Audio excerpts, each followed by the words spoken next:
The coffee shop hummed with afternoon conversation as Ryan Mitchell sat near the window, reviewing acquisition proposals on his tablet. At 34, he had built a venture capital firm that made him one of Boston's most successful investors. But success had come at the cost of everything else: failed relationships, estranged family, and a carefully controlled life that left no room for unpredictability. He was absorbed in financial projections when a soft voice interrupted. "Excuse me, can I sit here just for a minute?" Ryan looked up, ready to politely decline, and found himself staring. A young woman stood beside his table on crutches, her right leg ending just below the knee. She wore a striking red dress and had light brown hair pulled back in a ponytail. But it was her eyes that stopped him, bright, determined, and carrying a vulnerability that cut through his usual defenses. "The calf is full," she continued, gesturing to the crowded room. "I just need to rest for a moment. My prosthetic is being adjusted and these crutches are harder than they look."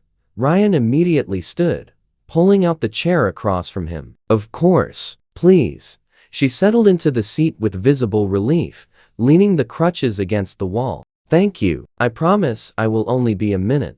"Take your time," Ryan said, closing his tablet. Something about her made it impossible to return to work.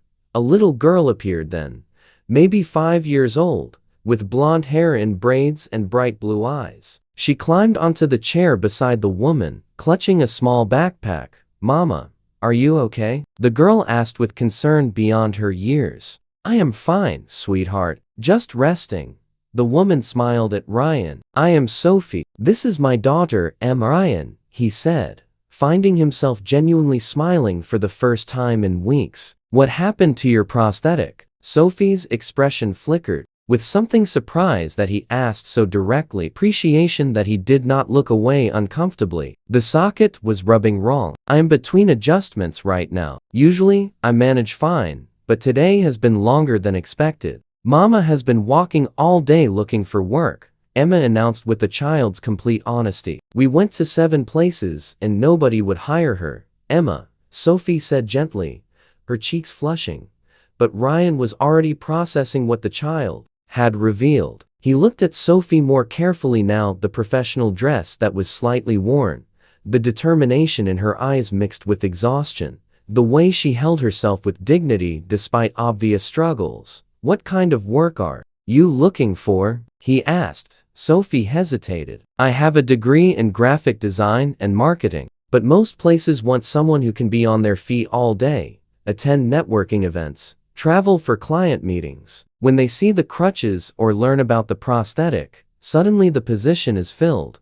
"That is discrimination," Ryan said. Flatly. "It is reality," Sophie corrected. "Nobody says it outright. They just find other reasons. Too qualified, not the right fit, budget constraints. I have heard them all." She smiled, but it did not reach her eyes. "I am not bitter. I just need to find the right opportunity."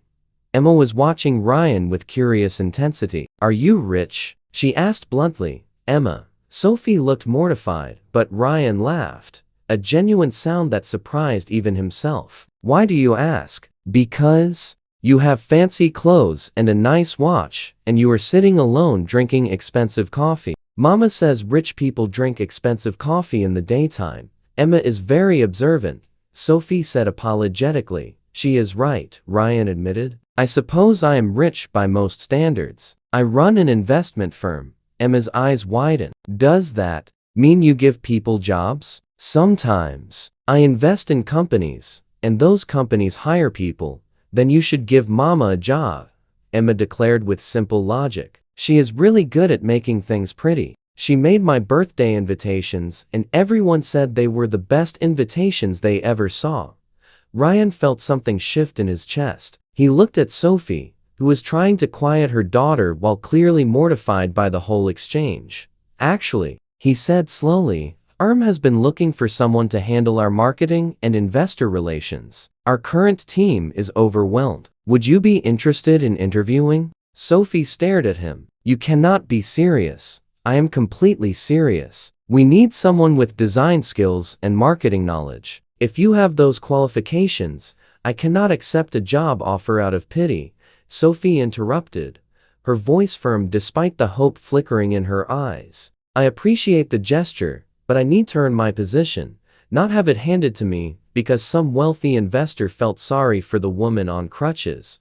Ryan leaned forward. "I am not offering out of pity. I am offering because I have been sitting in this coffee shop for 3 hours today avoiding my office because I hate the corporate materials my current team produced. They are boring, generic, completely failing to capture what makes our firm different. If you can do better, I will pay you well for it." "You do not even know if I am good," Sophie challenged. "Then show me. Do you have a portfolio?" Sophie pulled out her phone with shaking hands and showed him samples of her work logos she had designed, marketing campaigns, brand identities. Ryan studied each one, his expression shifting from polite interest to genuine appreciation.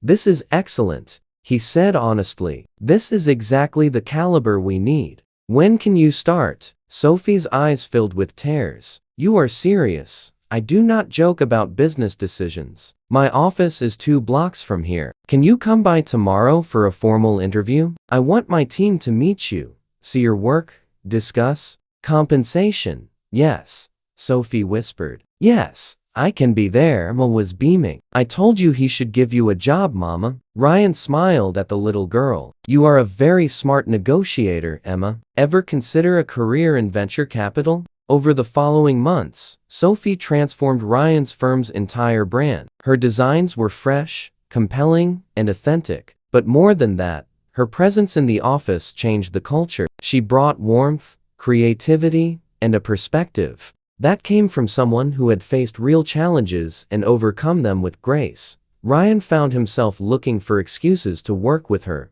to discuss projects, to simply be in her presence. He learned about the car accident that had taken her leg 3 years ago, about the husband who had left her afterward, about her determination to build a good life for Emma despite every obstacle.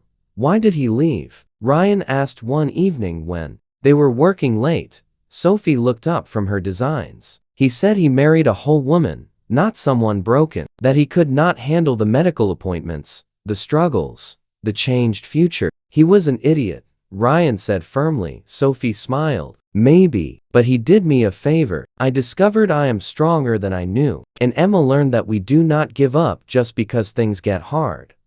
Ryan realized he was falling in love, not despite Sophie's challenges, but because of the strength and grace with which she faced them. Not because she needed saving, but because she had already saved herself and was teaching him what real courage looked like. One evening, 6 months after that first meeting in the coffee shop, Ryan took Sophie and Emma back to the same table, where they had met.